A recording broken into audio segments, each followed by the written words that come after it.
Любой unisex atri erkak ham ayol ham ishlatib keta olmaydi. Xo'p, qaranglar, bu yerda 3 ta atir bor. Tofordan Los Cherry, Molecula 02, Saspirodan Herbapora.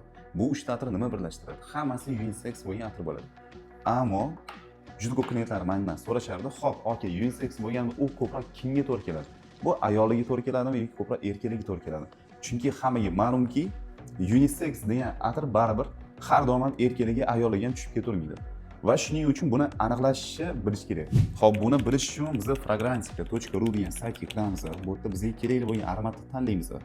Menda bu Herbapora Xerjifdan, ya'ni oldin Saspiro bo'lgan Herbapora degan atir bo'lyapti. Buni pastrog'iga tushamiz va pastrog'ida bu yerda pol degan buni kategoriyasi bor. Bu unisex atir hisoblanadi, ammo bu yerda ko'rishingiz mumkin, женский grafasi ko'proq chiqqan, erkaklarnikiga qaraganda. Ya'ni bu atir ko'proq ayollarga to'g'ri keladi. Shu grafadan shuni bilishimiz mumkin. Va buni nima uchun men aytib beraman? Bundan keyin klientga atir taklif qilayotganda unisex bo'lganda ham bemalol atirchilar endi o'zi uchun bilib oladi. Xo'p, bu Uni ekan, bu Louis Vuitton Symphony bo'ladimi, Herbapora yoki boshqa unisex bo'lgan aromatmi, ko'proq kimga to'g'ri keladi va ko'proq kimga taklif qilish mumkinligini endi o'zlari uchun bilib oladi. Kuzatib boringlar va hech kim hali bermagan ma'lumotlarni bo'lishib boraman.